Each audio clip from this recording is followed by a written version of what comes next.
Hello student, शक्ति संतुलन के तीसरे पार्ट में मैं आपका स्वागत करती हूँ। अब हम देखते हैं कि शक्ति संतुलन की आवश्यक बातें क्या है। शक्ति संतुलन की कई आवश्यक बातें हैं, जैसे शक्ति के जो तत्व हैं ये सीधे साधे और स्थायी होना चाहिए। दूसरी बात यह है कि नीति का नियंत्रण ऐसे लोगों के हाथों में होना चाहिए जो कि राजनीति के माहिर खिलाड़ी हो। तीसरी बात कि संतुलनकर्ता एक होना चाहिए। और चौथी महत्वपूर्ण बात कि शक्ति का विकेंद्रीकरण होना चाहिए। और पांचवी महत्वपूर्ण बात कि युद्ध पर होने वाले व्यय इतने अधिक होना चाहिए कि राज्य आसानी से आश्रय न ले सके। तो ये शक्ति संतुलन की ये 5 महत्वपूर्ण बातें हैं। अब हम देखेंगे शक्ति संतुलन के लाभ। शक्ति संतुलन की व्यवस्था का लक्ष्य होता है शांति बनाए रखना और सुरक्षा बनाए रखना है, जिससे कि संसार में यानी विश्व में शांति और व्यवस्था बनी रहे। तो शक्ति संतुलन के लाभ कई प्रकार के हैं। सबसे पहला कि अंतर्राष्ट्रीय कानून के अस्तित्व को कायम रखना। जैसे शक्ति संतुलन का एक लाभ यह है कि इसके कारण अंतर्राष्ट्रीय कानून का अस्तित्व बनाए रखने का कार्य किया जाता है। जैसे ओपन मीर का कहना है कि अंतर्राष्ट्रीय कानून के अस्तित्व में अक्सर हम यह देखते हैं कि शक्ति संतुलन को आवश्यक माना गया है, यानी शक्ति संतुलन के लिए अंतर्राष्ट्रीय कानूनों का होना बहुत अधिक आवश्यक है। अगर अंतर्राष्ट्रीय कानून होंगे तभी शक्ति संतुलन कायम रखा जा सकता है।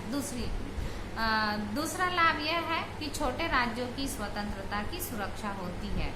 इसका तात्पर्य यह है कि शक्ति संतुलन से छोटे राज्यों की सुरक्षा बनी हुई रहती है और सभी राष्ट्र समान रूप से अगर शक्तिशाली होंगे तो किसी भी राष्ट्र को प्रबल शक्ति होने का अवसर नहीं मिलेगा।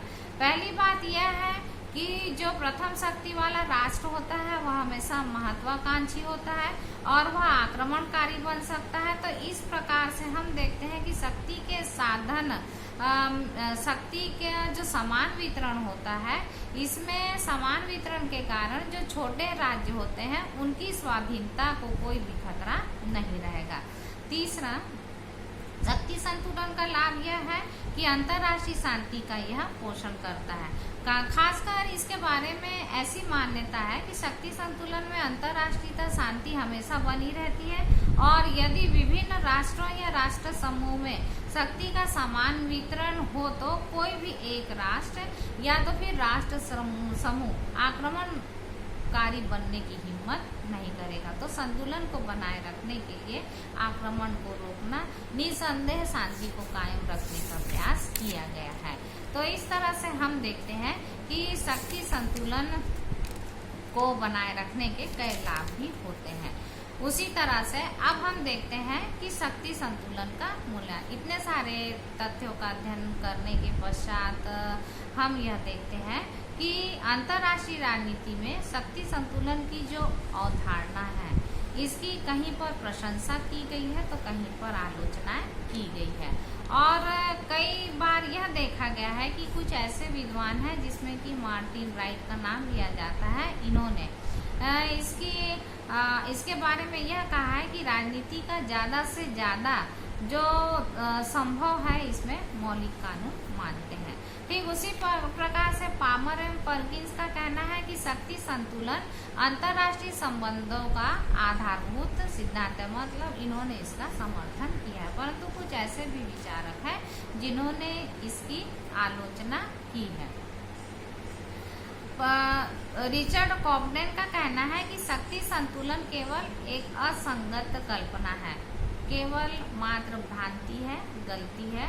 अगर हमको कोई भी शब्द सुनने को मिलता है तो यह मस्तिष्क का विचार नहीं है बल्कि केवल इसकी एक आवाज़ संप्रेषित होती है। परंतु इसके कुछ ऐसे भी समर्थक हैं जहाँ पर आलोचना की जाती है तो वहाँ पर कई समर्थक भी मिलते हैं और इन्होंने इसका तर्क भी दिया है। जैसे 1815 से 1914 का जो इतिहास का काल है यह संतुलन के लिए शक्ति प्रबंध और शक्ति स्थापित करने का या शांति स्थापित करने के लिए ही हुआ है। और 1815 से 1914 का काल यह इतिहास के शक्ति संतुलन को बनाए रखने का बहुत अच्छा उदाहरण है। अब हम यह देखते हैं कि शक्ति संतुलन के क्या गुण हैं और शक्ति संतुलन के पक्ष में क्या तर्क दिए जा सकते हैं। तो शक्ति संतुलन के समर्थक इस बात की वकालत करते हैं कि अंतर्राष्ट्रीय राजनीति का शक्ति संतुलन सिद्धांत एक प्राकृतिक सिद्धांत है। राष्ट्रों के मध्य अगर शक्ति संघर्ष होता है तो उसमें संतुलन मतलब साम्यावस्था या तुल्य भारिता के सिद्धांत का होना भी आवश्यक है, तभी विश्व में शांति बनाई जा सकती है। तो इसके समर्थक में जो विचारक हैं उन्होंने कई प्रकार के तर्क प्रस्तुत किए हैं। सबसे पहला तर्क यह दिया है उन्होंने कि इससे राज्यों की बाहुल्यता निश्चित होती है। दूसरी बात कि छोटे राज्यों की स्वतंत्रता इसमें सुरक्षित रहती है। तीसरी महत्वपूर्ण बात कि यह युद्ध को निरुत्साहित करता है, क्योंकि शक्ति संतुलन में यह देखा जाता है कि प्रत्येक राज्य यह जानता है कि अगर वह अधिक शक्तिशाली बनने की कोशिश करेगा तो दूसरे राष्ट्र उसके इस कार्य से उसके विरोधी हो जाएंगे, इसलिए वह अपनी शक्ति की महत्वाकांक्षा को नियंत्रित करता है। चौथी शक्ति संतुलन के पक्ष में तर्क यह दिया गया है, चौथी बात यह है कि यह साम्राज्यवाद पर अंकुश लगाता है। पांचवी महत्वपूर्ण बात यह है कि अंतर्राष्ट्रीय संबंधों में शांति के साधन के रूप में यह कार्य करता है। और शक्ति संतुलन के गुण या शक्ति संतुलन के पक्ष में तर्क देते हुए राजनीतिक विचारकों का यह भी मानना है कि शक्ति संतुलन अंतर्राष्ट्रीय संबंधों में स्थिरता के साधन के रूप में कार्य करता है, क्योंकि जब कोई भी राष्ट्र दूसरे राष्ट्रों से मिलता है तो उन्हें युद्धों का भय समाप्त हो जाता है, क्योंकि तुल्य भारिता या साम्यावस्था के कारण जो छोटे राष्ट्र रहते हैं कम से कम वे तो अपने को सुरक्षित महसूस करते हैं। सातवां पक्ष यह दिया गया है कि शक्ति संतुलन अंतर्राष्ट्रीय संबंधों की प्रकृति के अनुकूल है। आठवां तर्क यह दिया गया है कि यह संकीर्ण आधार है। और नौवां यह तर्क दिया गया है कि शक्ति संतुलन का सिद्धांत अब प्रचलित सिद्धांत नहीं बल्कि क्या है, अप्रचलित सिद्धांत है। तो इस तरह से हम देखते हैं कि शक्ति संतुलन के सिद्धांत की हर जगह जिन्होंने इसका समर्थन किया है इसके गुण के बारे में बतलाया है और इसकी प्रशंसा की है। प्रशंसा के आधार पर ही शक्ति संतुलन के पक्ष में तर्क को दिया है। लेकिन कई आधार पर शक्ति संतुलन की आलोचनाएं भी की गई है और आलोचना करते हुए आलोचक कहते हैं कि यह बिल्कुल भ्रामक, मिथ्या, गलत, अस्पष्ट या अव्यक्त विचार है जिसे कि माना नहीं जा सकता। शक्ति संतुलन की आलोचना कई आधार पर की गई है, जिसमें सबसे पहला है राज्य को शक्ति संचय के लिए प्रेरित करना। दूसरी आलोचना इस आधार पर की गई है कि शक्ति संतुलन व्यवस्था में राज्य हमेशा डरे हुए रहते हैं और खास करके वे राज्य डरे हुए रहते हैं जो कि शक्तिशाली नहीं है, उन्हें हमेशा अपने राष्ट्रीय हित का डर बना रहता है। तीसरी आलोचना इस आधार पर की जाती है कि शक्ति संतुलन शक्ति का आदर्श वितरण नहीं है। शक्ति संतुलन आदर्श वितरण नहीं है कहने का अर्थ यह है कि शक्ति संतुलन में साम्यावस्था की जो बात कही गई है वह पूरी तरह से सही नहीं है। जब यह कहा जाता है कि अमुक राष्ट्र के हाथ में शक्ति का संतुलन है, तब आमतौर में इसका अभिप्राय यह माना जाता है कि उसके पास शक्ति की अधिकता है। तो इसके संबंध में मार्गेंथो का कहना है कि शक्ति संतुलन के पहले कभी भी यथावत संतुलित नहीं होते, न तो समता का सही बिंदु पहचानने योग्य होता है और न ही उसको पहचानने की आवश्यकता रहती है। चौथी आलोचना इस आधार पर की जाती है कि शक्ति संतुलन युद्ध का कारण है। वह इसलिए कहा गया है क्योंकि शक्ति संतुलन को अगर हमको जानना है तो हमको उसके बारे में युद्ध की ओर जाना ही पड़ेगा और युद्ध के कारण ही यह देखा जाता है कि जो युद्ध होने के पश्चात जो राष्ट्र पराजित हो जाते हैं, वे शक्तिहीन हो जाते हैं, और जो जीते हुए राष्ट्र होते हैं वो और अधिक शक्तिशाली राष्ट्र बनकर उभरते हैं।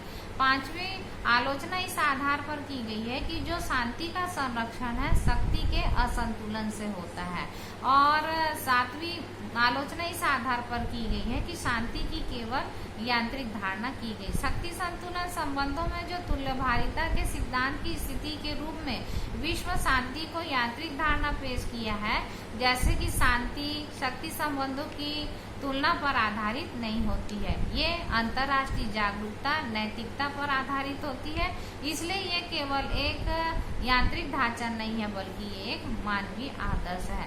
सातवीं आलोचना इस आधार पर की है कि एक शक्ति की प्रधानता से भी शांति बनाए जाए रखी सकती है। इसी प्रकार से आठवीं आलोचना इस आधार पर की गई है कि कई एक राज्यों में समानता जो होती है केवल कोरी कल्पना होती है।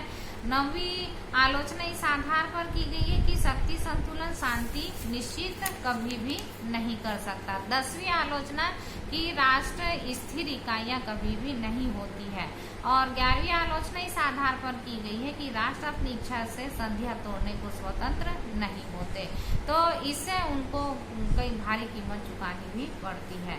और 12वीं आलोचना इस आधार पर की गई है कि युद्ध की धारणा में परिवर्तन भी संभव हो सकता है। ठीक उसी तरह से मुख्य कार्यकर्ताओं की संख्या में भी कमी होती है, और इसी प्रकार मार्गेंथो ने भी इसकी आलोचना की है और कहा है कि अगर हम शक्ति संतुलन की अंतर्राष्ट्रीय संबंधों के निर्देशक सिद्धांत के रूप में अगर हम उसकी असफलता को देखें तो उसमें हमको कम से कम 3 कमियां तो नजर आएगी। सबसे पहली है कि शक्ति संतुलन की अपर्याप्तता, उसकी अनिश्चितता और अवास्तविकता। तो इस आधार पर मार्गेंथो ने शक्ति संतुलन की आलोचना की है। तो निष्कर्ष तौर पर हम यह कह सकते हैं कि इस शक्ति संतुलन की आलोचना या उसकी कमी होने के बावजूद भी शक्ति संतुलन जो सिद्धांत है अंतर्राष्ट्रीय राजनीति का एक आधारभूत सिद्धांत है।